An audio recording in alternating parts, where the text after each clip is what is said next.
Under a blistering Alabama sun, Tamika Lawson stands cuffed in a jammed courtroom, facing Judge Vernon Holt's scowl as he slams 20 years for drug trafficking with no proof. The all-white jury snickers, cops slap hands, and her lawyer slumps, beaten. Then Tamika's laugh slices the air, sharp and cold. "You think this ends me?" she snaps, eyes blazing. Holt pounds his gavel, enraged, blind to the storm her next move will unleash. What secret could shatter his throne? Before we dive in, let us know where you're watching from, and if you stand for justice, hit like and subscribe for more epic takedowns like this one. 3 weeks before that explosive courtroom scene, Tamika Lawson gripped the steering wheel of her sleek black SUV, cruising down a cracked 2-lane road slicing through Pine Hollow, Alabama. The sun blazed overhead, a relentless 98 degrees Fahrenheit, turning the asphalt into a shimmering mirage.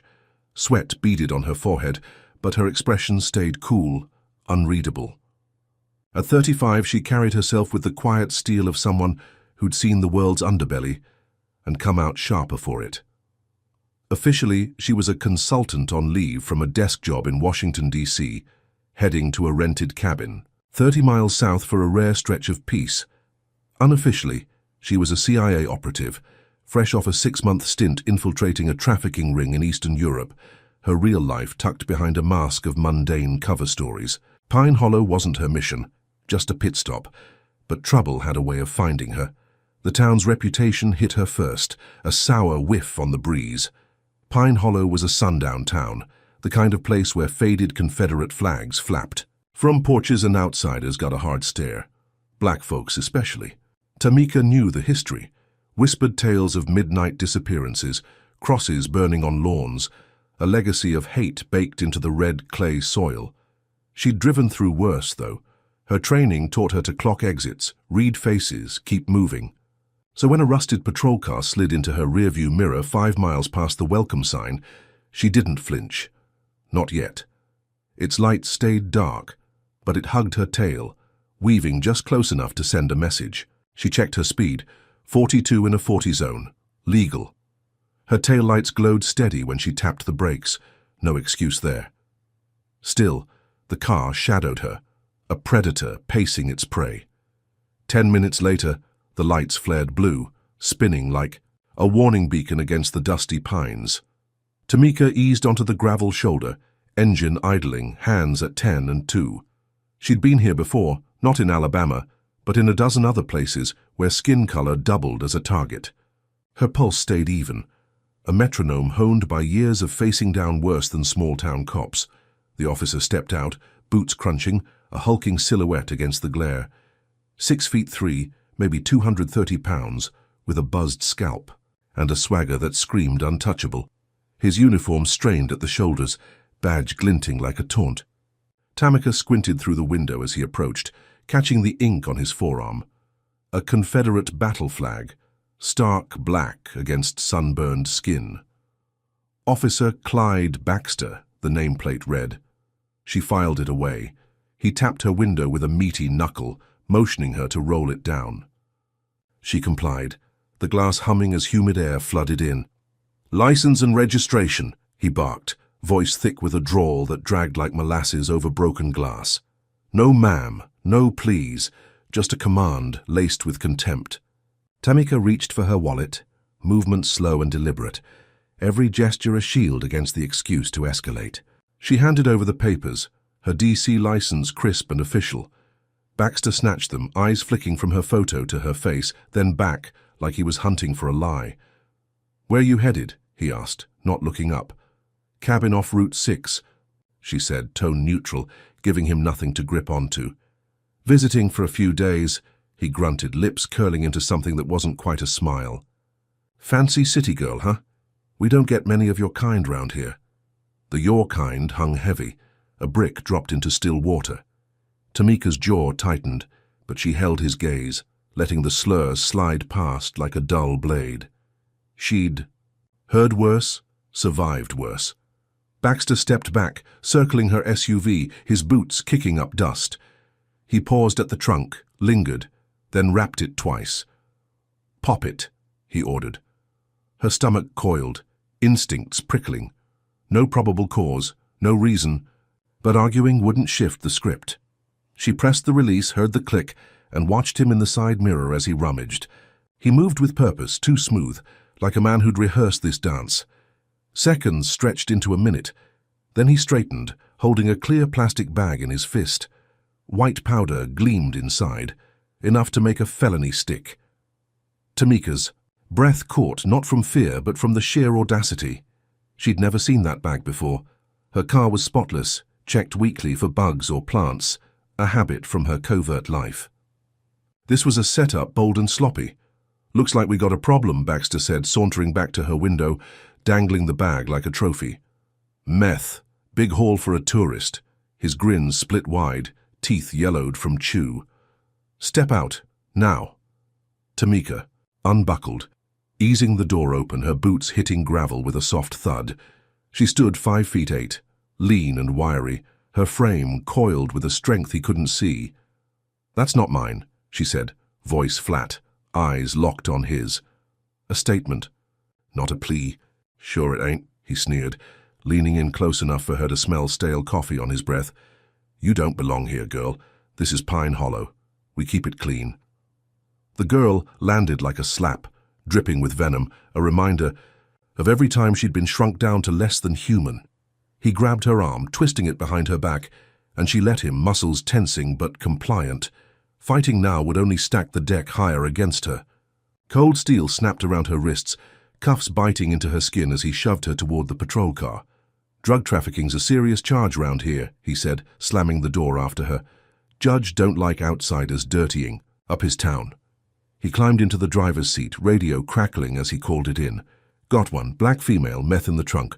Taking her to the station." His partner's voice buzzed back, a chuckle threading through static. "Another. One, Holt's gonna love this." The drive was short, 8 miles of winding road flanked by sagging trailers and overgrown fields. Pine Hollow's police station loomed ahead, a squat brick building with peeling paint and bars on the windows. Baxter hauled her out, grip bruising, her bicep, and marched her inside. The lobby stank of mildew and burnt tobacco, a fan rattling uselessly in the corner. 2 other cops glanced up from a card game, smirking as Baxter paraded her past. "Fresh meat," one muttered, loud enough to carry. Tamika's eyes swept the room. 3 exits, 6 officers, a camera blinking red above the desk. She catalogued, "Ain't all mind already spinning escape routes," even as they shoved her into booking.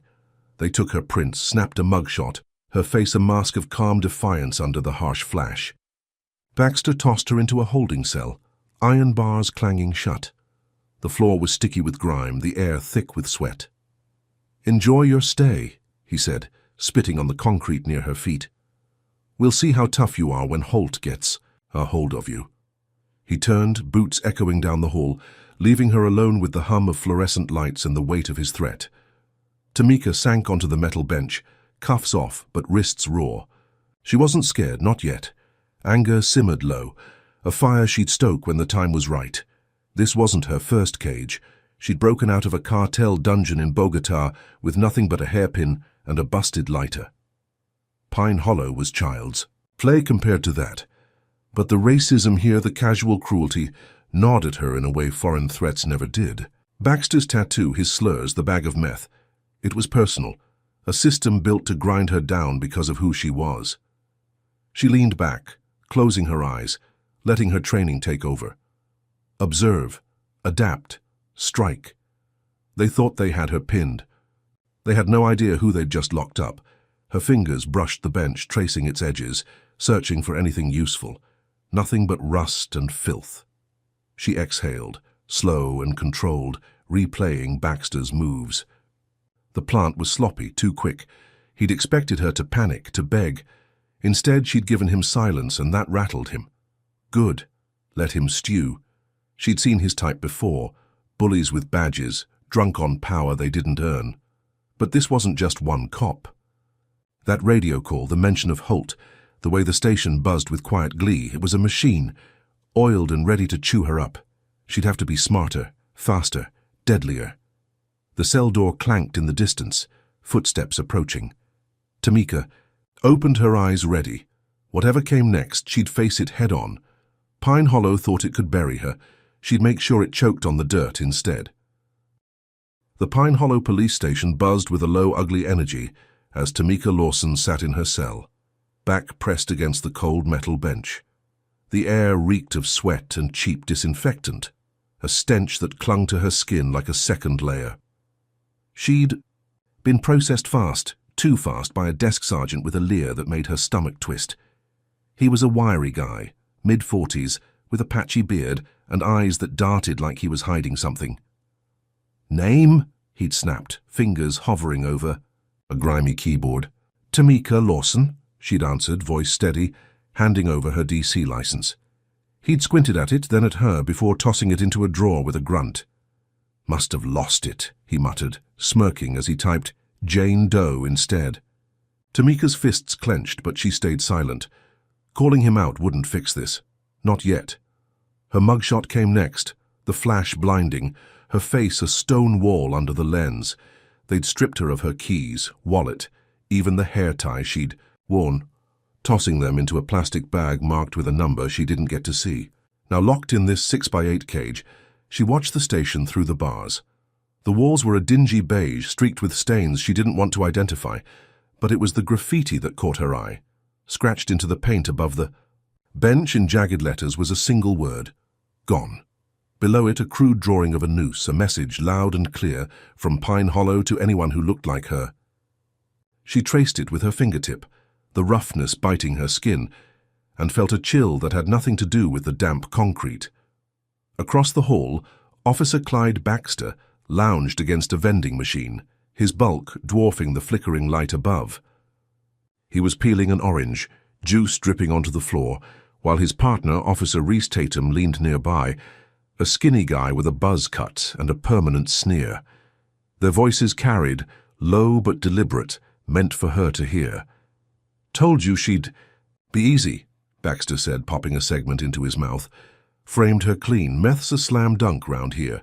Tatum chuckled, a sound like gravel crunching. "Yeah, keeps Pine Hollow pure. Holt's gonna pin a medal on us for this one." Baxter grinned, wiping his hands on his pants. "She'll crack by morning. They always do." Tamika's pulse ticked up, but her face didn't show it. She'd dealt with men like them before, puffed-up cowards who thought a badge made them gods.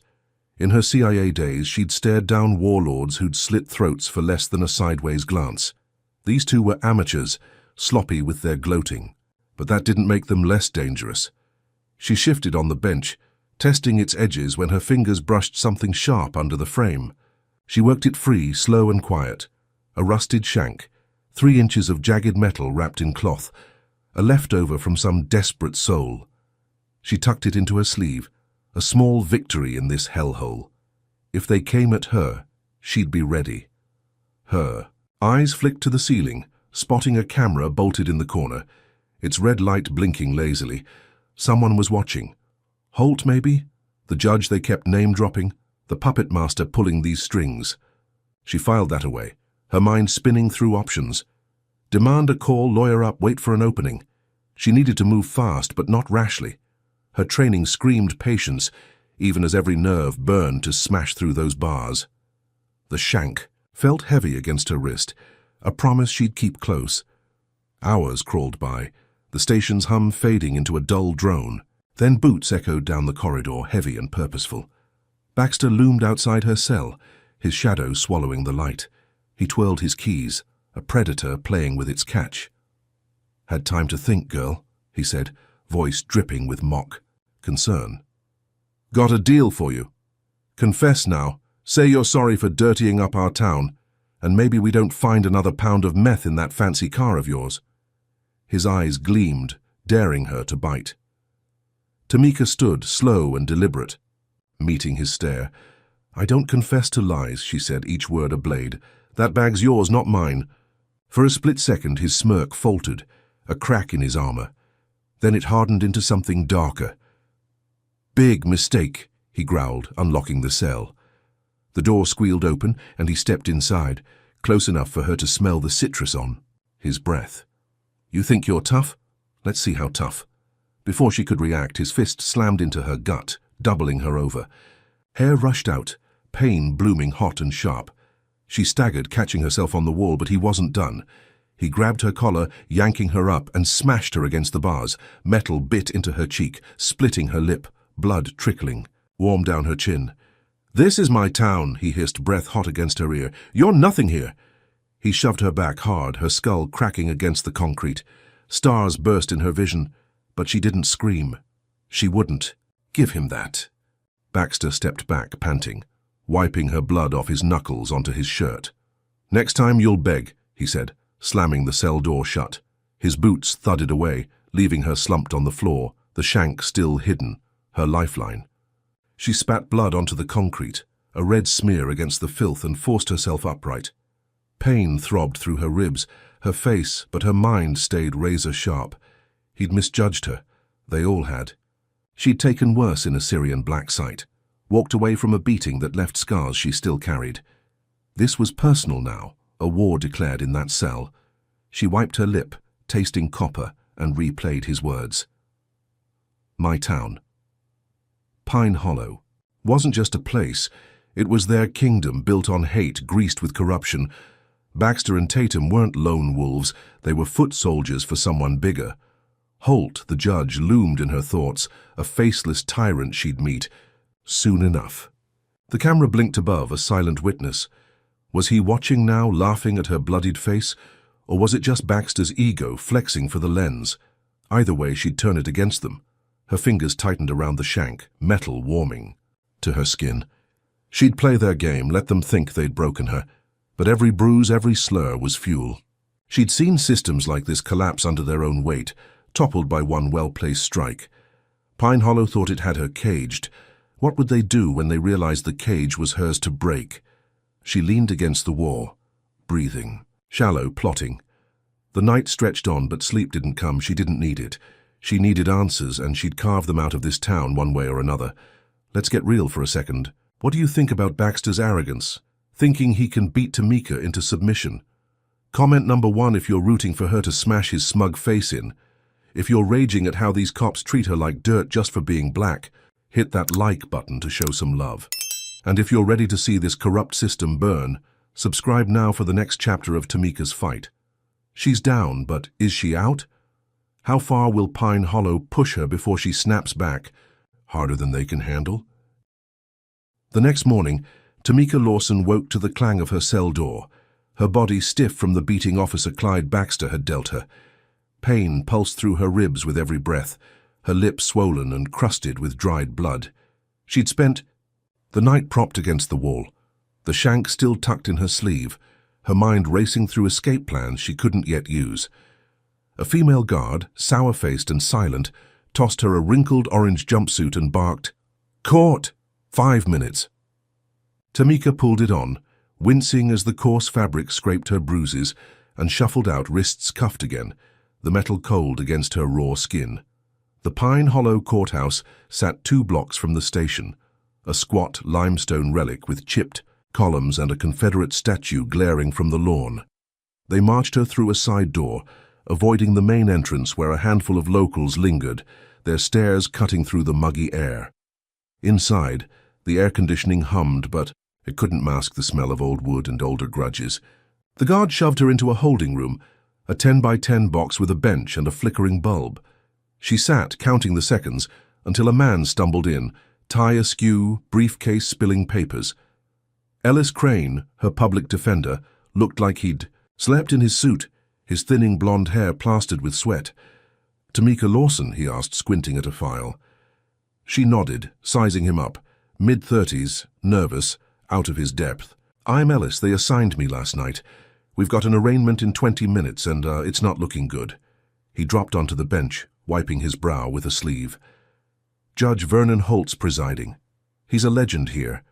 Runs this town like his personal fiefdom, and he's not big on folks like you." "Folks like me?" Tamika's voice was low, edged with steel. Crane flinched, realizing his slip. "You know, outsiders. From the city. And, He trailed off, eyes darting to her skin, then away. "Look, they're saying you had meth. Felony possession. I've seen the report. It's thin. But Holt doesn't care about thin. He's got a conviction rate, higher than God's batting average. Tamika leaned forward, ignoring the ache in her side. It was planted. Baxter did it. You gonna fight that? Crane sighed, rubbing his temples. I'll try, but Holt's courtroom is a meat grinder. The prosecutor's Dale Pruitt, Holt's lapdog. They've got a witness lined up already. Some guy claiming he saw you dealing at a gas station. It's bullshit probably, but around here bullshit sticks. He glanced at her, apologetic but resigned. Best shot's a plea. 5 years, maybe less with good behavior. No plea, she said, firm as granite. I'm not guilty. He stared, mouth twitching like he wanted to argue, then nodded. All right, your funeral, let's go. The courtroom was a cavern of dark wood paneling and high ceilings, packed with locals on creaky benches, their murmurs buzzing like flies. Tamika stood at the defense table, Crane beside her, as the bailiff called out, All rise for the Honorable Vernon Holt. The judge swept in, robes billowing, a man in his late 50s with thinning grey hair and a face carved from stone.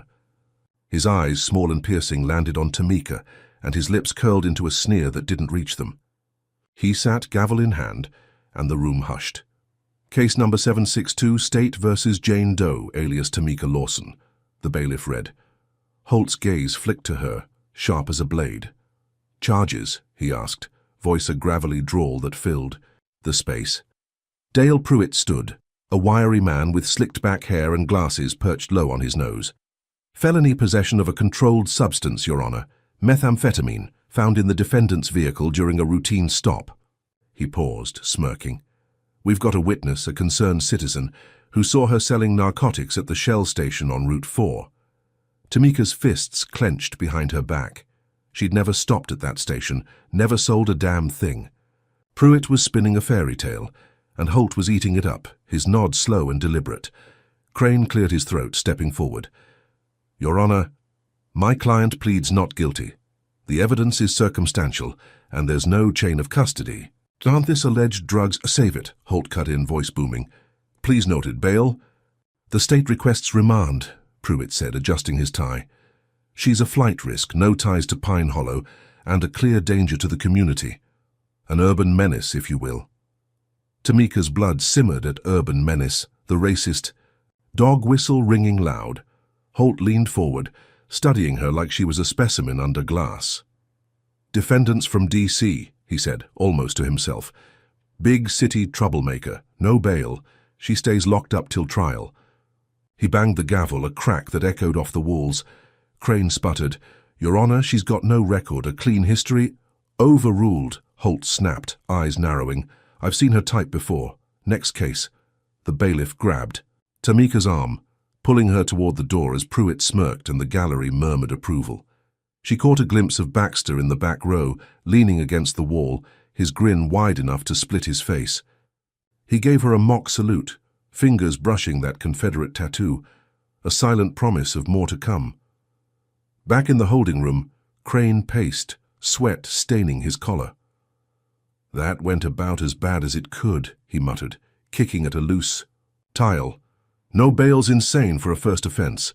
Holt's got it out for you. You're lucky it's not worse. Lucky?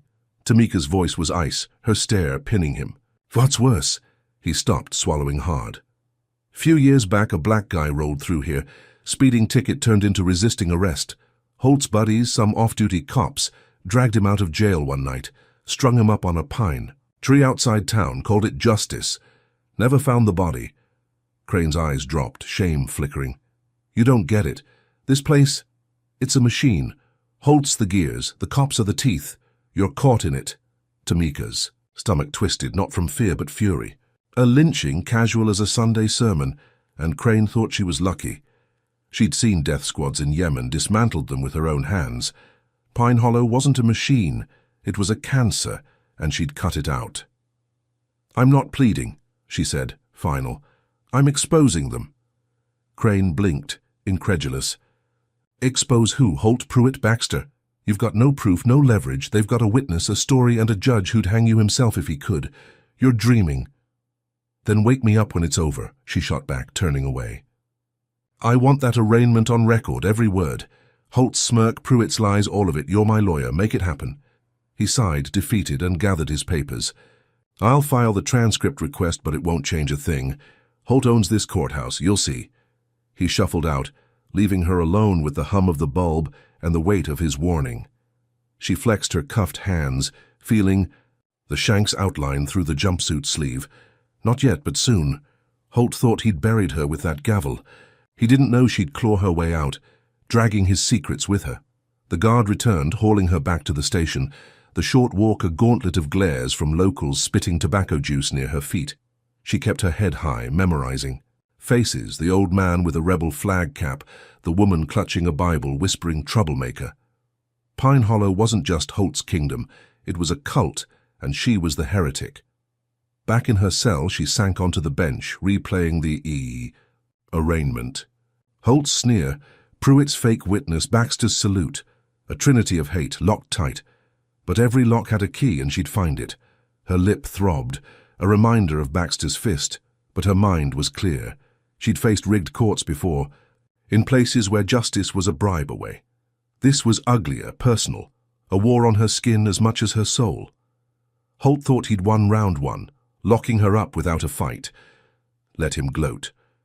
She'd turn his courtroom into a battlefield, and when the smoke cleared, Pine Hollow would rue the day it crossed her path. Tamika Lawson slumped against the cell wall, the orange jumpsuit clinging to her bruised skin like a damp shroud. 3 days had passed since Judge Vernon Holt slammed the gavel, denying her bail and branding her a menace. The Pine Hollow jail was a concrete tomb, its air thick with mold and despair, the fluorescent lights buzzing like a swarm of wasps. Her lip still ached from Baxter's fist, her ribs creaking with every shift, but her eyes stayed sharp, scanning the corridor beyond. The bars. She'd survived worse. 2 weeks in a Serbian prison with no food, just rainwater and willpower. This was a game she knew how to play. Footsteps echoed, soft and cautious, unlike the heavy thud of Baxter's boots. A guard appeared. A black woman in her late 20s, petite but wiry with tight braids and a face hardened by years of biting her tongue. Her badge read Lila Brooks. She carried a tray of slop, grey oatmeal and a stale roll, but her eyes darted, nervous, meeting Tamika's for a split second before dropping. "Food," she muttered, sliding the tray through the slot. Tamika nodded, sensing something off. As Lila turned to leave, a small object clinked onto the tray hidden under the roll. A burner phone, cheap and black, no bigger than a deck of cards. Tamika's pulse quickened, but she kept her face blank, waiting until Lila's steps faded. She snatched the phone, flipping it open under the bench, out of the camera's blinking eye. No note, no explanation, just a lifeline. Lila was a risk-taker, someone who hated this place as much as Tamika did but couldn't break free. Yet. She punched in a number from memory, a CIA contact codenamed Raven, her voice low and coded when the line clicked. "Stuck in a backwater mess, need ID backup. Pine Hollow's got teeth." Raven's reply crackled through, calm but clipped. "Working on it. Files coming, but your cover's thin. Stay low." The call ended, 3 minutes flat, and Tamika stashed the phone in her jumpsuit, wedged against her hip. A spark of hope, fragile but real. She chewed the roll, stale crumbs sticking to her throat, replaying. Lila's glance. An ally, maybe, but trust was a luxury she couldn't afford yet. The jail hummed around her, guards barking orders, inmates shuffling in chains. She'd seen Pine Hollow's game now. Baxter's fists, Holt's gavel, Pruitt's lies. A machine, built to crush her, fueled by hate as old as the town's dirt roads. But machines broke if you hit the right gear, and she'd find it. The phone was her first lever, a crack in their armor. She just had to survive long enough to pull it. The day dragged, heat climbing to a sticky 95 degrees even inside. Tamika paced her cell, 6 steps one way, 6 back, mapping the jail in her head. 2 exits, a dozen guards, cameras on every corner. She was mid-step when the door at the hall's end slammed open and Baxter stormed in, Tatum trailing like a hyena. Baxter's face was flushed, eyes wild, a man itching to break something. Tatum carried a flashlight, tapping it against his palm, his sneer sharper than ever. "Search time," Baxter growled, unlocking her cell. "Heard you've been busy." Tamika tensed, stepping back as they barged in. Baxter's hands rifled her bunk, tearing the thin mattress, while Tatum swept the corners, his light flashing across the graffiti. She kept the phone pressed tight against her skin, praying the jumpsuit hid its bulge. Baxter paused, squinting at her, then yanked her arm, spinning her around. "What's this?" he snapped, patting her down. His fingers brushed her hip, and her heart stopped, but he moved on, missing it by inches. She exhaled, silent, as he shoved her aside. "Clean," Tatum muttered, disappointed. Then Baxter's grin twisted, dark and sudden. "Wait, check this." He pulled a knife from his boot, a 6-inch switchblade, gleaming and new, and tossed it onto the floor with a clatter. "Well, look at that. She's armed." Tamika's stomach dropped, the setup glaringly obvious. Before she could speak, Baxter lunged, fist crashing into her jaw, sending her sprawling. Blood flooded her mouth, hot and bitter, as Tatum's boot slammed into her side, cracking something deep. She curled, gasping, pain exploding white behind her eyes. "Contraband's a no-no," Baxter said, hauling her up by the collar. "Judge, Holt don't like troublemakers." His knee drove into her gut, doubling her over, and Tatum kicked her legs out, dropping her to the concrete. She hit hard, skull bouncing, vision blurring. They didn't stop. Baxter's fists rained down, splitting her brow, bruising her cheek, while Tatum stomped her ribs, each blow a thunderclap of hate. "This'll teach you," Tatum hissed, spitting on her as she choked on blood and air. "You're done." They dragged her, half-conscious, down the hall, her feet scraping the floor, the shank slipping free and clinking uselessly behind. The phone stayed put. Her last secret. A door creaked open, and they hurled her into solitary, a 4x4 box with no window, just a drain and a flickering bulb. "Holt says break her," Baxter muttered to Tatum, slamming the door. The lock clicked and their laughter faded, leaving her in the dark, blood pooling beneath her face. Tamika lay there, breath ragged, every inch screaming. Her left eye swelled, shut, her ribs a cage of fire, but her mind clung to the phone, to Raven's promise. She'd lost the shank, lost the fight, but not the war. Baxter and Tatum thought this was her end, a black woman beaten into nothing. They didn't know she'd crawled through worse. Mud and gunfire in Kabul, a knife to her throat in Moscow. She'd heal, she'd rise, and she'd bury them. Holt wanted her spirit snapped. He'd get a reckoning instead. She rolled onto her side, wincing, and pressed her hand to the phone's outline. Lila's gamble had paid off for now. The beating was a message, a flex of Pine Hollow's power, but it only sharpened her edge. What kind of town let its cops play gods? What kind of judge ordered this? She spat blood onto the floor, a red, vow against the gray, and forced herself to sit. The walls closed in, the light buzzed, but she didn't break. She'd wait, she'd plan, and when the time came, she'd make them choke on their own rules. Think about this for a minute. Does it boil your blood that Baxter and Tatum can just plant a knife and beat Tamika senseless with no one blinking? Comment number 1 if you're screaming for her to turn the tables on these racist thugs. If you're stunned, a guard like Lila risked everything to help. Hit that like button to show some respect. And if you're itching to see Tamika, rip this jail apart. Subscribe now for the next twist.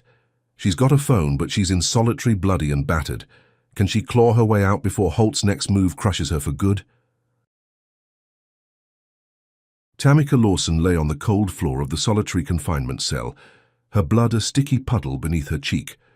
The 4x4 box was a sensory void, no windows, no sounds, but the faint drip of a leak somewhere in the walls and a single bulb flickering overhead, casting a dim, relentless glow. Her body was a map of pain, ribs cracked from Tatum's boots, jaw throbbing from Baxter's fists, brows split open and oozing. The air stank of mildew and rust, thick enough to choke. But she breathed shallow, steady, clinging to the burner phone pressed against her hip. It was her anchor, a thread to the outside, proof Pine Hollow hadn't snapped her yet. Hours bled into each other, marked only by the taunts shouted through the slot in the steel door. "Holt's got plans for your trash," a guard sneered, his voice a jagged echo in the dark. "Gonna rot in here till you're begging." She didn't respond, saving her strength, letting them think she was broken. Her left eye was swollen shut, but her right tracked every shadow, every scrape beyond the walls. She'd been in black sights worse than this. 3 days blindfolded in a Hanoi basement, counting guards' footsteps to time her breakout. Pine. Hollow's thugs were brutal, but they weren't smart. That was her edge. She dragged herself upright, wincing as her ribs protested, and pressed her back to the wall. The concrete was rough, damp with condensation, and she ran her fingers along it, feeling for weaknesses. Nothing gave, but the act kept her sharp. With her good hand, she fished a loose screw from the cot's frame, its edges worn but pointed. She started carving, slow and deliberate, etching a map of Pine Hollow into the wall. The station, the courthouse, the road she'd driven in on. Each scratch was a promise. Every turn, every alley she'd used to burn this place down. The phone vibrated once against her skin, a faint buzz she felt more than heard. A message from Raven, her CIA lifeline, slipped through Lila Brooks the day before, coded and brief. File en route. Hold tight. Help was coming, but tight was all she had.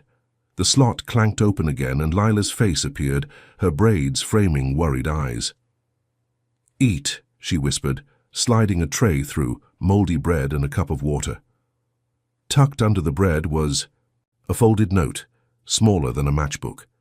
Tamika grabbed it, hiding it in her palm as Lila's footsteps retreated. She unfolded it under the cot, squinting in the dim light. Docks tomorrow. Stay alive. Raven's handwriting smuggled through Lila's courage. Her CIA file, proof of who she was, would blow this case wide open. If she could survive the night, she chewed the bread, forcing it down despite the rot. Fuel for what came next. The screw wasn't much, but it could pick a lock in the right hands. She'd done it before, sprung herself from a rusted cell in Mogadishu with less. She worked it into the shank's cloth grip, dropped in the last fight, fashioning a crude tool. The door's lock was old, a tumbler she could feel through the metal, and she memorized its clicks from every guard's entry. Her plan took shape: wait for the next shift, slip out, reach the station's back exit. Raven's file would be her ticket, but she had to move before Holt tightened the noose. The bulb flickered harder, shadows dancing, when a new sound broke the silence. A low gurgle from the drain.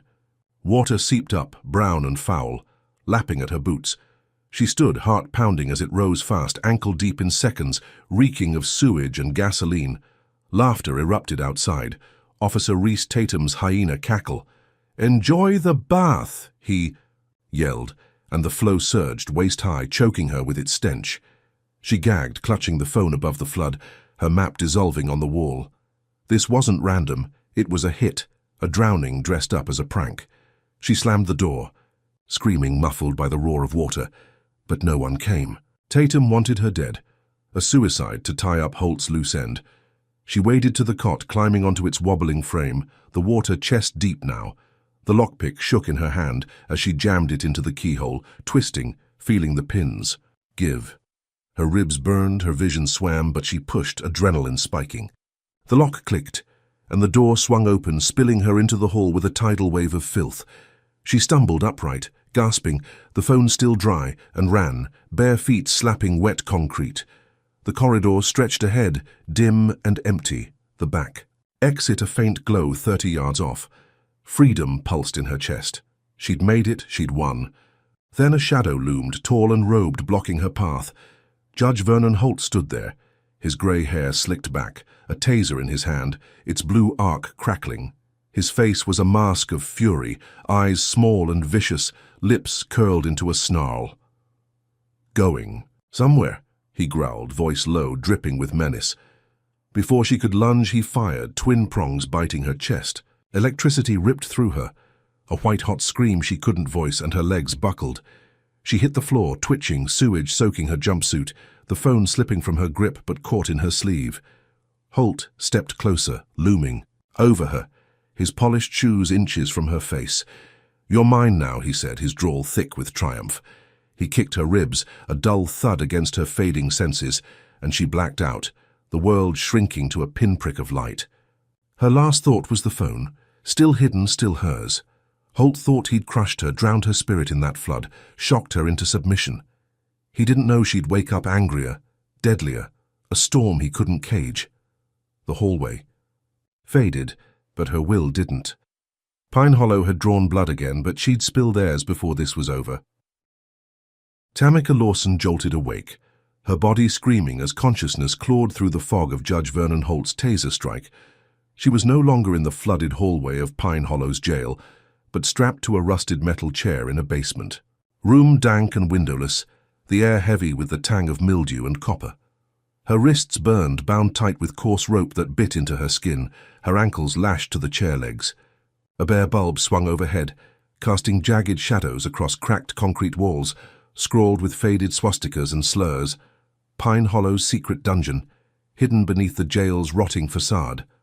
Her jumpsuit clung to her, soaked with sewage and sweat, the burner phone still wedged against her hip, a miracle they hadn't found. Footsteps thudded down a creaky stairwell, and Holt emerged, his robes swapped for a crisp white shirt, sleeves rolled up like a man ready to get dirty. Behind him trailed Dale Pruitt, the prosecutor, his wiry frame hunched, glasses glinting in the dim light. Holt's face was a storm cloud, fury etched into every line, his small eyes boring into her. "You're a problem," he said, voice a low rumble that filled the room. "Too clean a record for a drug mule, too quiet. We dug into you, Lawson. No priors, no dirt. That don't sit right." Pruitt nodded, clutching a file, his smirk gone, replaced by a twitch of unease. Tamika's head throbbed, her ribs a furnace of pain from the beating, but she met Holt's gaze, unflinching. "Maybe you're digging in the wrong grave," she said, voice hoarse but steady. Holt's lip curled and he stepped closer, close enough for her to smell cigar smoke on his breath. "Who's your boss?" he snapped, grabbing a bucket from the floor, galvanized steel sloshing with water. "Some DC hotshot sending you to sniff around my town?" Before she could answer, he upended it over her head, icy torrents slamming her face, flooding her nose and mouth. She choked, thrashing against the ropes, waterboarding's panic clawing at her lungs. Her training kicked in. Breathe shallow, count seconds, stay alive. But the cold burned, relentless, as Holt dumped another bucket, then another. "Talk!" Pruitt shouted, pacing, his voice cracking with nerves. "Who are you working for?" Tamika gasped, coughing up water, her chest heaving. She spat in Holt's direction, a weak arc that splattered his shoe. His face twisted, and he swung, fist cracking against her cheek, snapping her head back. Blood mixed with water, dripping onto her lap, and her ribs cracked audibly under his next blow, a punch that stole her breath. She slumped, vision blurring, but her mind clung to defiance. She'd endured this in a Libyan cell, hours of pain. For intel she'd never give. Holt was a thug with a gavel, not a mastermind. He grabbed her hair, yanking her head up. "You're nothing here," he hissed, knuckles bruising her jaw with another hit. "Pine Hollow's mine. You'll break, or you'll drown." Pruitt hovered, muttering about escalating too fast. But Holt ignored him, dunking her again, holding her face under the bucket's lip, until black spots danced in her eyes. She thrashed, ropes cutting deeper, and when he pulled back, she sucked air, ragged and raw, tasting blood and bile. Then a clatter, keys jangling as Lila Brooks slipped in, tray in hand, her face a mask of forced calm. "Shift change," she mumbled, setting it down. A cup, a rag, and a pen, its cap glinting silver. Holt grunted, wiping his hands, and Pruitt shuffled papers, distracted. Lila's eyes flicked to Tamika, a silent plea, and she stepped out, leaving the tray within reach. Tamika's pulse surged. The pen was her shot. She stretched her bound hand, fingers brushing it, and palmed it as Holt turned back, oblivious. "Last chance," he growled, grabbing a hose from the corner, its nozzle dripping. She didn't wait. With a flick, she stabbed the pen into Pruitt's hand, piercing flesh, his scream high and wild. He stumbled, clutching the wound, and Tamika rocked the chair, tipping it sideways, crashing to the floor. The ropes loosened just enough. She twisted free, lunging for the stairs, her battered body howling but moving. Holt roared, lunging, but she slammed the door behind her, jamming the pen into the lock, snapping it off inside. A dull thud echoed as he pounded, trapped with Pruitt's whimpers. She staggered upstairs, bare feet slapping wet tiles, the jail's dim halls a maze of shadows. her ribs stabbed with every step, blood trickling from her brow. But the exit glowed ahead, 10 yards, 5, freedom. She burst through, night air hitting her like a slap, cool and sharp at 70 degrees Fahrenheit. She sprinted, lungs burning, toward a cluster of pines 50 feet off, a safe house Raven had once mapped in her head. She'd made it, beaten Holt at his own game, her heart pounding victory. Then headlights flared, engines roaring, and a mob spilled from pickup trucks. 10, 12 men in hoodies and boots, Holt's vigilantes, chains rattling, bats swinging. Officer Reese Tatum led them, his sneer glinting under a street lamp, a radio crackling in his hand. "She's out!" he barked, and they charged, a wall of hate closing in. Tamika dodged, weaving through trees, but a chain lashed her ankle, tripping her into the dirt. Boots stomped, fists flew, a bat cracked her shoulder, splitting skin. "Holt's orders," one yelled, kicking her ribs, her gasps lost in their jeers. Blood pooled beneath her, the phone still hidden, her only lifeline as they dragged her back, a broken prize for their king. She clawed the ground, nails snapping, but they hoisted her up, dumping her into a truck bed, chains clanking around her wrists. The mob cheered, a feral howl as Tatum drove, tires spitting gravel. Holt's voice crackled over the radio. "Bring her to me." Tamika's head lolled, pain a white-hot shroud, but her eyes burned. They thought this was her end, a black woman crushed under Pine Hollow's heel. They didn't know she'd rise from this, a blade honed by their cruelty, ready to slit their throats. Let's unpack this madness. Are you furious Holt's torturing Tamika, just to protect his racist empire? Comment number 1 if you're ready for her to make him pay in blood. If Lila's quiet bravery, slipping that pen, has you cheering, smash that like button to honor her guts. And if you're hooked on Tamika's fight against this mob, subscribe now for the next brutal twist. She escaped the basement, but now she's their prisoner again, beaten and chained. Will Holt's next move bury her, or will she turn their own trap against them? Tamika Lawson's world spun as the mob's truck jolted to a stop, her body a tangle of pain in the rusted bed, wrists raw from chains that clinked with every bump. Blood matted her hair, oozing from her shoulder where a bat had torn flesh, her ribs a jagged mess from boots and fists. The night air was thick, 72 degrees Fahrenheit, heavy with the scent of pine and gasoline. She squinted through her one good eye, the other swollen shut, as Pine Hollow's vigilantes hauled her out, their jeers a wall of noise. 10 men, maybe 12 in hoodies and work boots, faces twisted with glee, dragged her across the courthouse lawn, a patch of trampled grass under that looming Confederate statue. Officer Reese Tatum strutted ahead, his buzz cut glinting under. Street lamps barking orders like a ringmaster. "Set it up," he shouted, and 2 goons yanked a steel cage from the truck, 8 feet square, bars thick as her thumb, rusted but solid. They slammed it into the dirt, chaining it to a flagpole, flying a rebel banner. Tamika's stomach lurched as they shoved her inside, the door clanging shut, a padlock snapping into place. She hit the ground, knees buckling, blood smearing the metal floor. The mob circled, filming with phones, their laughter sharp as broken glass. "Pine Hollow Pride," one yelled, spitting tobacco juice that splattered near her hand. Then Judge Vernon Holt emerged from the courthouse steps, his white shirt stained with her blood from the basement, his gray hair slicked back, eyes blazing with triumph. He raised a hand, silencing the crowd, his drawl cutting through the night. "This here's a public enemy," he bellowed, pointing at her. "Caught with drugs, attacked our officers, tried to run. Pine Hollow don't tolerate filth like her." The mob roared, chains rattling, a chant rising, "Lock her up, lock her up!"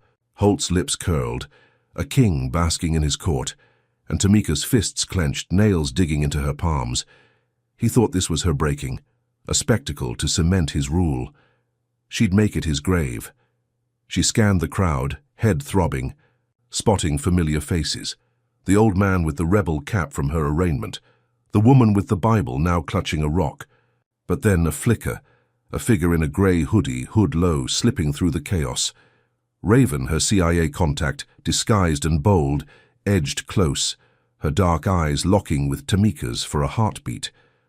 As the mob surged, Raven tossed something small, a lockpick thin and silver, into the cage, landing near Tamika's foot.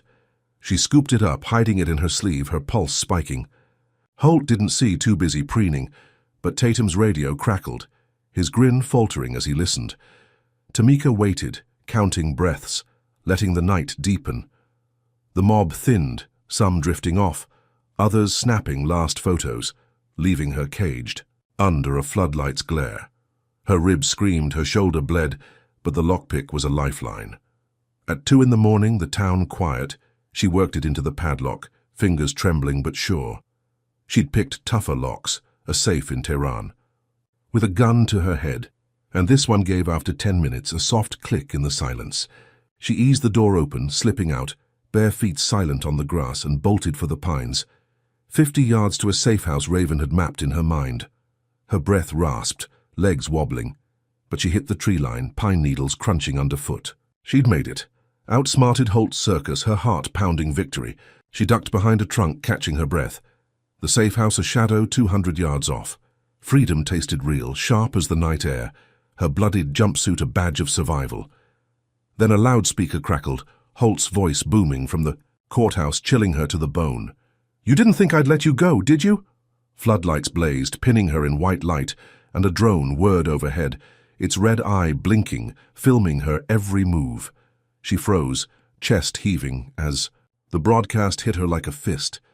Holt's face appeared on a giant screen bolted to the courthouse wall, grainy but smug, his voice echoing across Pine Hollow. "Tamika Lawson, fugitive, escaped custody tonight, armed and dangerous.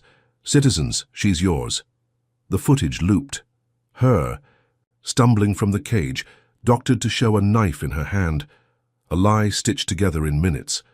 Sirens wailed, trucks roared back to life, and the mob reassembled, faster, angrier, headlights sweeping the trees. Drones multiplied, 3 now, buzzing like hornets, their cameras locking her in a net she couldn't outrun. She sprinted, branches clawing her face, the safe house fading as boots crashed behind her. A chain whipped past, missing her head by inches, and a gunshot cracked, splintering bark. "There!" Tatum shouted, his voice a beacon for the hunters. She zigzagged, lungs burning, the phone still tucked against her hip. Her last card. Holt had turned her escape into a manhunt, a high-tech trap broadcast live to rally his town. The drones swooped lower, engines whining, their lights blinding. Her good eye. She tripped, rolling down a ditch, mud coating her wounds, and scrambled up, cornered by a creek 30 feet wide. The mob closed in, 20 strong now, bats gleaming with fresh bloodlust. Tatum led, pistol drawn, his sneer a promise of death. "Holt's watching," he called, stepping closer. "You're done, girl." Tamika backed against the water, its current fast and black, her shoulder leaking red into the dirt. She'd beaten the cage, outrun the basement, but this was Pine. Hollow's full weight, Holt's tech, his minions, his hate, all crashing down. Her fingers brushed the phone, a lifeline she couldn't use yet, not with drones overhead. She'd survived worse, a desert chase in Mali, outnumbered 10 to 1, but this felt personal, a town chewing her up for daring to breathe its air.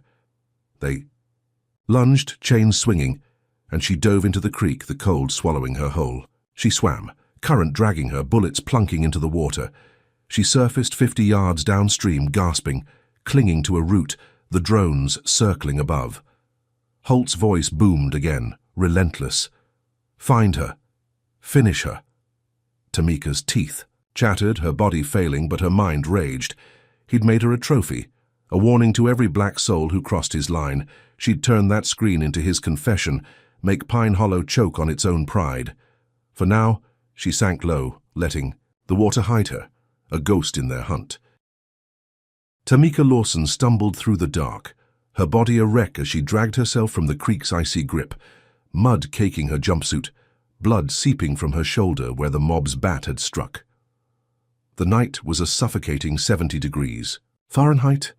Pine trees looming like sentinels as drones buzzed overhead, their red eyes cutting through the fog. She'd swum downstream, losing Holt's vigilantes for now, but her ribs stabbed with every breath, her leg throbbing from a stray kick. The burner phone, still wedged against her hip, was her lifeline, wet but intact. She needed shelter, place to breathe, to strike back. A barn loomed ahead, 50 yards off, its weathered wood sagging under a tin roof, hay bales stacked haphazardly inside. She limped to it, slipping through a gap in the boards, the scent of mold and manure hitting her like a wall. Her good eye adjusted to the dimness, spotting a ladder to a loft. She climbed, teeth gritted against the pane, and collapsed onto a pile of straw, her blood staining it red. The drone's whine faded, circling wider, giving her a sliver of time. She pulled the phone, its screen flickering to life, and dialed Raven, her CIA anchor, voice a rasp. "Hunted in Pine Hollow. Strike team now." Raven's reply crackled, steady despite the static. "Teams assembling. ETA 12 hours. Got a laptop nearby? Hit them where it hurts." Tamika scanned the loft, spotting a dusty crate in the corner. She crawled to it, prying it open with trembling hands, and found a battered laptop, its keys worn but glowing when she powered it on. A farmer's relic, but it connected. Slow, patchy Wi-Fi from some nearby house. She hacked in, CIA training kicking through the haze, bypassing passwords in minutes. Local news sites blinked up, ripe for sabotage. She'd recorded Holt's basement rant on the phone days ago, his snarl about filth and my town, a racist tirade he didn't know she'd captured. Her fingers flew, uploading it to Pine Hollow's main news page, the video grainy but damning. Holt's face red with rage, spitting slurs, Pruitt nodding in the background. She hit send, watching it spread, comments exploding, shares spiking. By dawn it was viral, headlines screaming, "Judge exposed in racist rant." She leaned back, straw scratching her wounds, a grim smile tugging her split lip. The town would riot, the feds would sniff, Holt would squirm. Victory pulsed in her chest, fragile but fierce. She nursed her leg, tearing a strip from her jumpsuit to bind it, the fabric stiff with blood and mud. The laptop glowed, refreshing with outrage, posts calling Holt a monster, others defending. Him as keeping order. She'd cracked his facade, turned his own words into a noose. Her ribs ached, but she laughed, a low, broken sound, imagining his face when he saw it. She'd beaten his cage, his mob, his drones. 12 hours, Raven. Said she could hold out, let the fire she'd lit burn Pine Hollow's lies to ash. Then a crash shattered her triumph, the barn door splintering as Officer Reese Tatum stormed in, his skinny frame taut with fury, a squad of 4 behind him, flashlights, slicing the dark. "Found her," he shouted, pistol drawn, his buzz cut gleaming with sweat. They'd tracked the upload, traced the signal, Holt's tech turning her win into a trap. Tamika scrambled, straw flying, but Tatum fired a flare, gun upward, the loft igniting in a whoosh of orange flame. Heat seared her face, smoke choking her lungs as she dove for the ladder, flames licking her heels. The barn roared, a pyre of snapping wood and melting tin, hay bales erupting like bombs. She hit the ground, rolling, her leg buckling as a bullet. Grazed it, blood spurting hot down her calf. Tatum's squad fanned out, boots stomping, guns blazing, and she crawled behind a tractor, its rusted bulk her only shield. "Holt wants you roasted," Tatum yelled, tossing a Molotov cocktail that shattered near her, gasoline splashing her arm, burning her skin. She screamed, patting it out, the stench of charred flesh mixing with smoke. They advanced, relentless, and she bolted, limping through a side door as the barn collapsed, flames clawing the sky. Tatum's crew chased, dragging her into town, a bloodied trophy.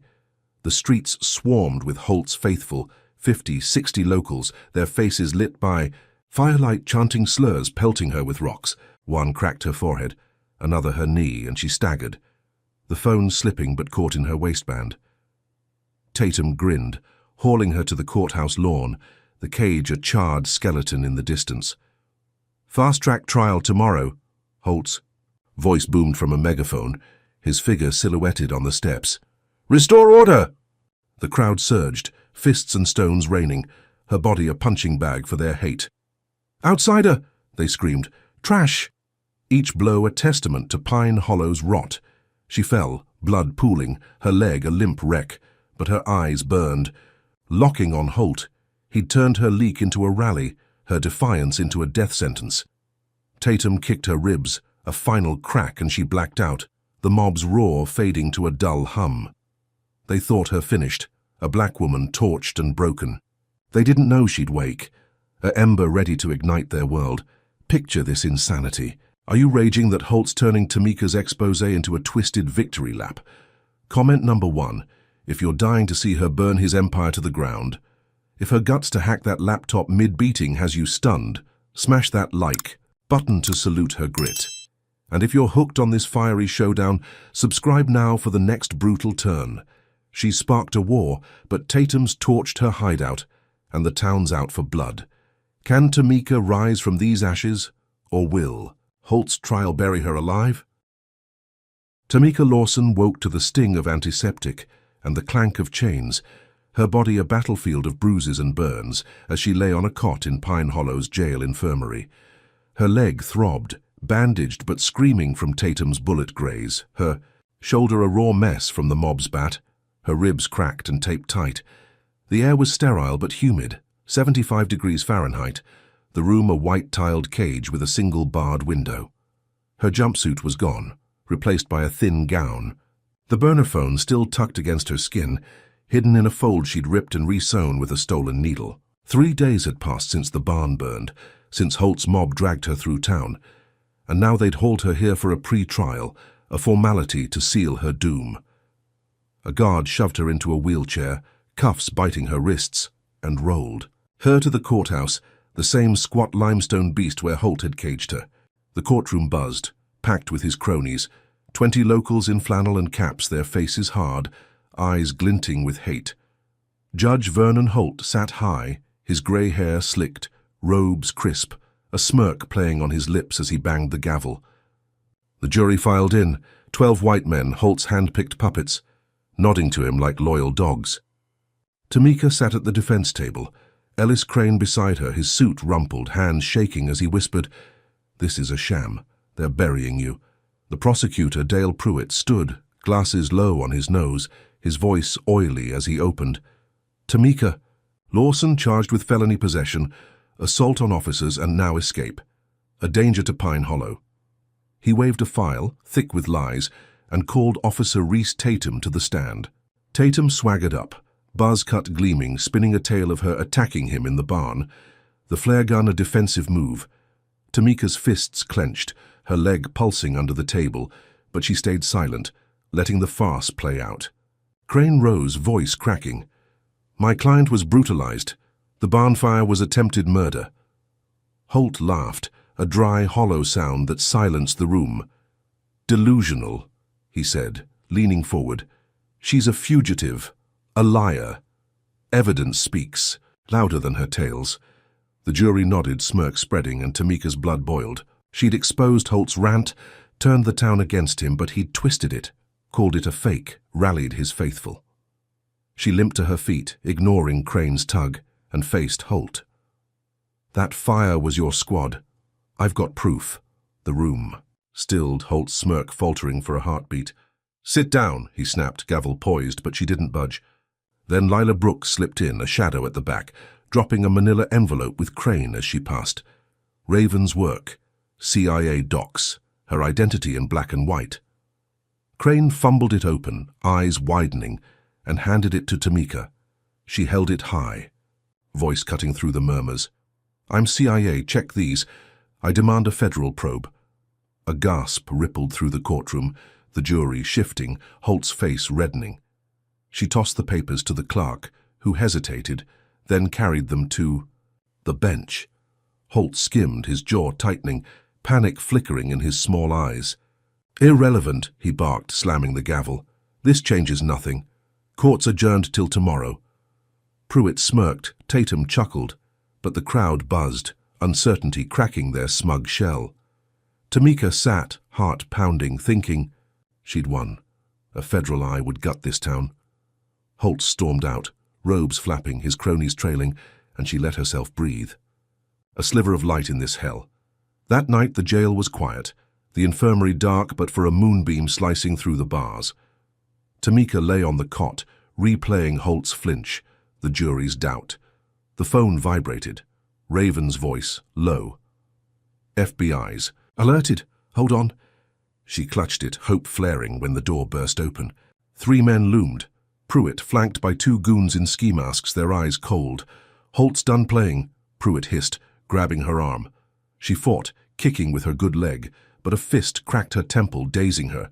They dragged her out, chains off, into a black van, tires squealing as they peeled away. The drive was a blur. 30 minutes of winding roads, her head lolling, blood trickling from her brow. They stopped at a swamp, its water black and still, alligators' eyes glinting in the dark. Pruitt shoved her to the edge, the goons opening a car trunk, a rusted sedan, its interior gutted. "Holt says goodbye," one sneered, binding her, hands with duct tape. She thrashed, elbowing Pruitt's gut, but they overpowered her, slamming her into the trunk, the lid crashing shut. Darkness swallowed her, the air stale, her ribs shrieking as the car rolled, splashing into the swamp. Water seeped in, cold and fast, soaking her gown, rising past her ankles. She twisted, kicking the lid, but it held, the tape cutting her wrists. Alligators thumped against the metal, jaws snapping, their growls vibrating through the frame. Her pulse raced, panic clawing, but her training surged. Stay calm, find leverage. She wedged the phone free, its screen cracked but glowing, and smashed it against the latch, prying with the shard. Water hit her waist, then her chest, the car sinking deeper, mud sucking it down. She hacked at the tape, freeing one hand, and punched the trunk's seam, her knuckles splitting. The latch gave, a groan of metal, and she shoved, water rushing as she clawed out, surfacing in the swamp, gasping. Alligators circled 10 feet off, their tails thrashing.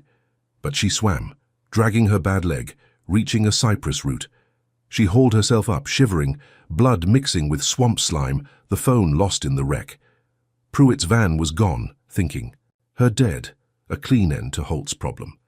She'd beaten the trial, flashed her badge, but they'd countered with murder, a watery grave to silence her. Her breath hitched, fury boiling.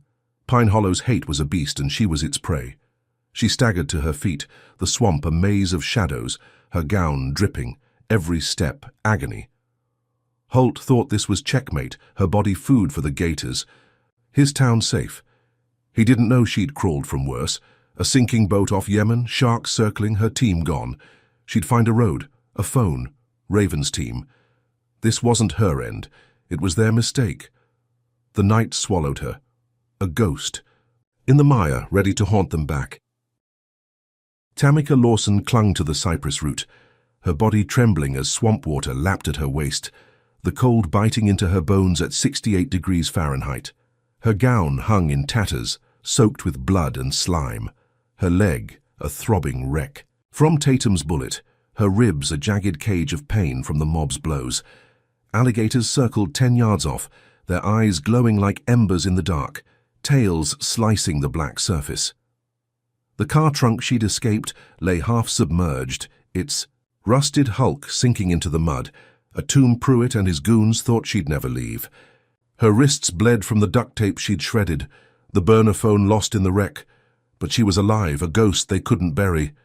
She pried the trunk latch wider with a shard of glass from the shattered phone, her knuckles raw and dripping, and kicked free, the metal groaning as water rushed in. Her good hand clawed the root, pulling her up, mud sucking at her feet. She swam when she had to, strokes weak but desperate, dodging a gator's lunge, its jaws snapping air inches from her calf. She reached the bank, collapsing onto wet earth, gasping, the swamp's stench, rotting wood and decay, filling her lungs. Her vision blurred, pain a white-hot shroud, but she forced herself upright, staggering through reeds toward a faint glow. A gas station, half a mile off, its neon sign flickering in the night. Her bare feet sank into the mire, every step a battle. Her leg dragging, blood trailing behind. She'd survived worse. A cave collapse in Afghanistan, pinned under rubble for 12 hours. But this was personal. Pine Hollow's hate clawing her down because she dared to breathe its air. The station loomed closer, a rundown shack with 2 pumps and a payphone bolted to the wall, its glass booth cracked but standing. She stumbled in, clutching the receiver, coins long gone, but her CIA training kicking in. She hotwired it, crossing. Wires with shaking fingers, and dialed Raven, her voice a rasp. "Swamp didn't take me. FBI now. Raven's reply was sharp, urgent. You're alive? Teams inbound, 6 hours. Safe house on Elm, 2 miles north. Move. The line cut, static buzzing, and Tamika limped out, spotting a trucker's discarded hoodie by the pump.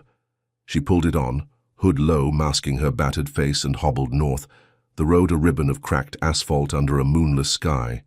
Elm Street was a dirt lane. The safe house a boarded-up shack Raven's team had prepped months ago for ops like this. She broke in, shoulder cracking the door, and found a laptop, its battery low but alive. She powered it up, hands trembling, and hacked a local live stream, Pine Hollow's emergency broadcast, Holt's propaganda channel. Her face filled the screen, bruised and defiant, voice raw as she spoke. I'm Tamika Lawson, CIA. Holt's cops tried to drown me. He's corrupt, a racist, and I'm alive to prove it. She uploaded the basement rant again, the one Pruitt's goons hadn't found, Holt's slurs echoing anew. She hit send. Watching it spread, views spiking, comments raging, riots sparking in town squares 10 miles off. She slumped against the wall, blood pooling on the floor, victory surging. The FBI would swarm, Holt would fall, Pine Hollow would burn. Her leg pulsed, her shoulder leaked, but she smiled, a grim slash through the pain. She'd turned their murder into her megaphone, a black woman they couldn't silence. Sirens wailed. In the distance, faint but growing. Raven's team, maybe, or Holt's counterstrike. She raided the safe house stash, gauze, a knife, a bottle of water, patching herself up, sipping slow, stealing for the fight. The laptop pinged, news feeds erupting. Fugitive alive accuses judge. She'd won this round, cracked their armor, and the world was watching. Then a boom shook the earth, a fireball lighting the sky 2 blocks south. Smoke billowed, thick and black, and the safe house shuddered, windows shattering inward, glass slicing her arm. She dove under a table, heart hammering as debris rained, wood, metal, ash. Holt's voice crackled over the laptop, a pre-recorded feed. Tamika Lawson, terrorist, bombed our town tonight. 3 dead, more injured. Justice will be swift. Her stomach dropped, realization hitting like a fist. Raven's team prepping at a backup site had been hit. Holt's retaliation, a bomb to frame her, kill her allies, turn her broadcast into his weapon. She crawled out, glass crunching under her palms, the safe house a ruin of splintered beams and smoke. 3 agents, Raven's crew, gone, their screams, swallowed by the blast. She staggered to the window, seeing flames lick the night, Pine Hollow's skyline a hellscape. Helicopters thumped overhead, spotlights sweeping. Holt's drones reborn as military choppers, their blades a roar of vengeance. Sirens screamed closer, boots pounding streets, and she limped to a back room, finding a church next door, its steeple a shadow against the inferno. She broke in, kicking a side door, and collapsed inside, stained glass exploding as bullets ripped through from outside. Tatum's squad, she heard his hyena laugh, stormed the block, guns blazing, Holt's orders clear. End her now. She hid. Behind a pew, blood dripping onto hymnals, her leg useless, shoulder afire of torn muscle. The choppers circled, lights pinning her through shattered windows, bullets chewing wood and stone. She'd survived the swamp, turned the town against Holt, but he'd countered with slaughter. 3 lives for her defiance, a terrorist label to bury her truth. Her breath hitched, fury boiling over the pain. She'd exposed him, rallied the world, and he'd bombed his own to keep his throne. Pine Hollow wasn't a town. It was a cult, Holt its god, sacrificing all to crush her. She gripped the knife, her only weapon, and crawled deeper, the church a crumbling sanctuary. Tatum's voice echoed outside. She's here. Flush her out. Bullets sprayed, glass rained, and she ducked, her blood painting the floor. They thought her cornered, a scapegoat for their carnage. She'd make them bleed for every drop they'd spilled. Tamika Lawson crouched behind a splintered pew in the Pine Hollow church, her blood dripping onto hymnals, staining the pages red as bullets tore through stained glass above. The air was thick with smoke and dust, 65 degrees Fahrenheit, the night outside a chaos of chopper blades and sirens. Her leg was a dead weight, bullet-grazed and useless, her shoulder a throbbing ruin from the mob's bat, her ribs cracked from countless blows. Tatum's squad hammered the walls.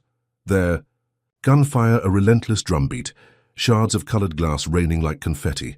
She gripped a knife from the safe house, her only weapon, its blade dulled but sharp enough to cut. She scanned the room, eyes darting. Pews, altar, a janitor's closet 10 feet off. The chopper's spotlight swept through, pinning her shadow, and Tatum's hyena laugh rang out. "She's done," he shouted, his voice a whip crack over the roar. She needed a way out, a strike back, and fast. Her gaze landed on hymnals stacked beside her, their pages brittle, and a gas can tipped in the corner, leaking from a stray shot. A plan sparked, desperate but brutal. She'd turned this sanctuary into their tomb. She crawled, ribs screaming, and grabbed the can, splashing fuel across the pews, the floor a trail to the closet where she'd lure them. Tatum's squad, 5 men in tactical gear, kicked the front door wide, boots stomping as they fanned out, guns raised. She tore hymnal pages, stuffing them into the can's spout, and struck the knife against a pew nail, sparking flame. The pages caught, fire licking up, and she tossed it into the gas trail, rolling behind the altar as it ignited. A whoosh of heat erupted, flames racing across the church, swallowing pews in orange and black. The squad screamed, caught mid-step, their gear melting as the blaze roared. She bolted for the closet, slamming the door, and braced as the fire hit the walls. A thunderous boom shaking the earth. The church collapsed, roof caving, stained glass bursting outward in a fiery halo. Tatum's cries cut off, buried under rubble, the blast's shockwave knocking Tamika against the closet wall, her ears ringing. She kicked the back door open, crawling out as the building crumbled, flames licking the sky, a pyre for Holtz. Thugs! Her leg dragged, blood soaking the grass, but she'd won. 5 down, a blow to their spine. She limped into the pines, 50 yards from the inferno, the choppers veering off, confused by the chaos.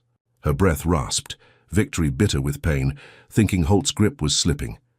Dawn broke, grey and heavy, as guards hauled her back to the courthouse, her body a wreck, but her eyes blazing. The pretrial resumed, Holt on his bench, face pale. But smug, the jury unchanged, 12 white cronies nodding like puppets. The room buzzed, locals whispering about the church, the bomb Holt pinned on her. Pruitt stood, tie loose, voice shrill. "She's a terrorist, Your Honor. Killed 5 officers last night." Tamika sat, Crane beside her, his hands trembling. As he muttered, "We're sunk." She ignored him, waiting, her plan shifting to the courtroom. Holt leaned forward, gavel poised. "Anything to say, Lawson?" She stood, limping, and faced him. "You burned your own to frame me.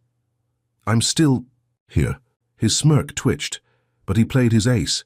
A screen lowered, showing a fake confession video, her voice dubbed, admitting to the bombing. The jury gasped, heads nodding, Holt's lie sinking in. "Proof," he said, banging the gavel. "Guilty as sin."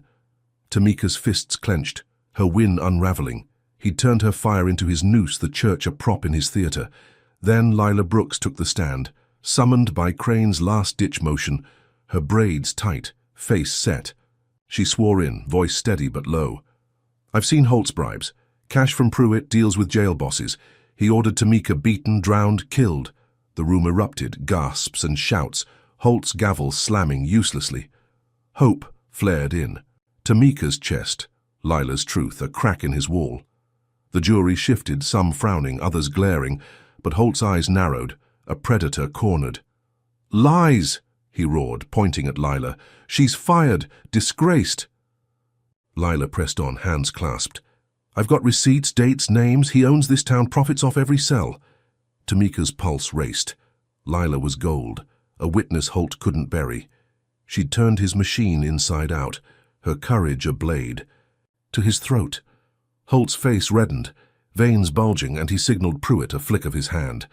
A shot cracked, sharp and sudden, from the gallery. A guard, Holt's man, pistol smoking. Lila crumpled, blood blooming on her chest, her eyes wide, then still, a gasp choking off mid-breath. Tamika screamed, lunging from her chair, but guards. pinned her, her leg buckling, blood pooling under Lila's body. The room froze, jurors gaping, Holt banging the gavel like a madman. "Order, she attacked! Clear the court!" Lies piled on lies, but the shot echoed, Lila's death a gunshot through his facade. Tamika's vision swam, fury and grief clawing. Her gut, Lila, her ally, murdered for truth. Holt thought this sealed his win, her hope snuffed with a bullet. He didn't see the storm she'd unleash, a reckoning born from this blood. Guards dragged her back to the cell, her body failing, her mind alight. Lila's sacrifice wasn't waste, it was fuel. Holt's empire teetered, the jury saw, the town would hear. She'd lost the church fight, lost Lila, but gained a crack to split him open. Her leg throbbed, her shoulder bled, but she sat upright, plotting. Pine Hollow's hate had taken everything, her freedom, her team, her friend. She'd give it nothing but ruin in return. Tamika Lawson sat shackled at the defense table, her body a tapestry of agony, as Judge Vernon Holt's gavel slammed, sentencing her to life in Pine Hollow's packed courtroom. Her leg pulsed, bullet-grazed and bandaged, her shoulder a raw wound. Under the gown, her ribs cracked from weeks of beatings. The air was stale, 70 degrees Fahrenheit, thick with the sweat of 100 locals crammed onto benches, their eyes boring into her with hate. Lila Brooks's blood still stained her memory, a fresh scar from yesterday's murder on the stand, Holt's desperate play to silence truth.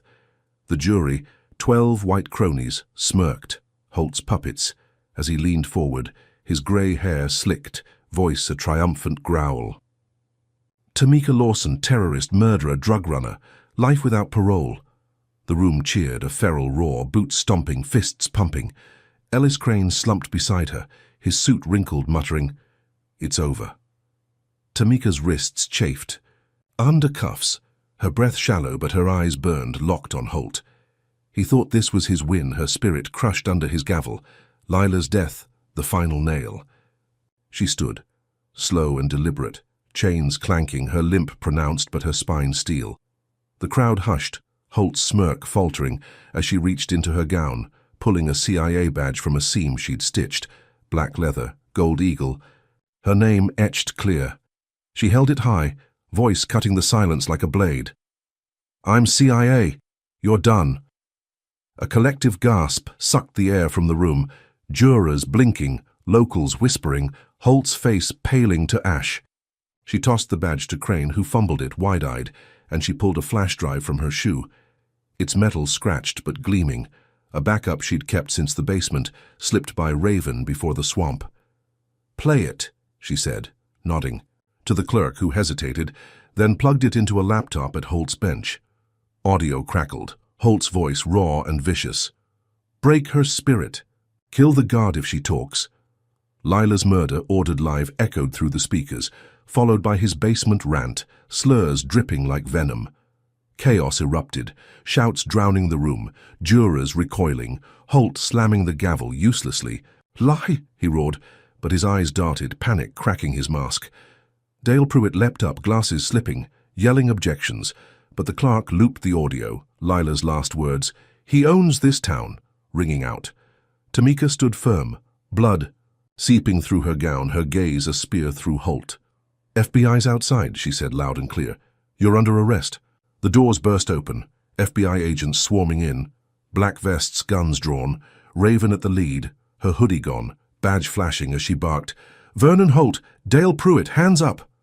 Agents cuffed Holt, his robes tangling as he thrashed, spitting. Curses, his small eyes wild. Pruitt crumpled, hands shaking, cuffed beside him, his wiry frame shrinking under the weight of collapse. The gallery surged, locals lunging, but agents held them back, guns steady. The room a battlefield of shock and rage. Tamika watched, chest heaving, as Holt glared at her, venom in his stare. "You'll pay," he hissed, dragged toward the door. She thought it was over, Pine Hollow's king dethroned, her war won, bruised, battered, but victorious. Then a crack split the air, a sniper's bullet slicing through the courtroom window, grazing her neck, hot and sharp. She dropped, blood spraying, hitting the floor as screams erupted, agents diving, Holt laughing, a manic cackle even in cuffs. "My brother runs the state senate," he shouted, voice echoing as they hauled him out. "You're dead, Lawson." The wound burned, shallow but bleeding, her hand clamping it as Raven rushed over, shouting for a medic. Tamika's vision swam, but she grinned, a fierce feral thing, whispering through gritted teeth. "I've got his file too." Agents cleared the room, glass crunching under boots, the jury scattering, Pine Hollow's illusion shattered. She staggered up, leaning. On Raven, blood dripping down her arm. The snipers shot a parting gift from Holt's dynasty. Sirens wailed outside, feds swarming the town, Pruitt sobbing in custody, Holt's laugh fading down the hall. She toppled him, exposed his rot, but his brother loomed, a shadow bigger, darker, a war she hadn't planned. Her neck throbbed. Her body begged to collapse, but she limped out. Courthouse steps slick with her blood, the town a smouldering ruin of its own making.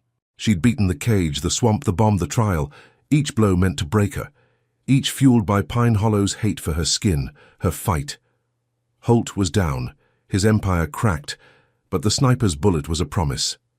This wasn't the end. She'd survived, a black woman they couldn't kill, and now she'd hunt the next beast, Holt's kin, with files Raven's team had already dug up. The sun rose, pale and cold, over a town that thought it owned her.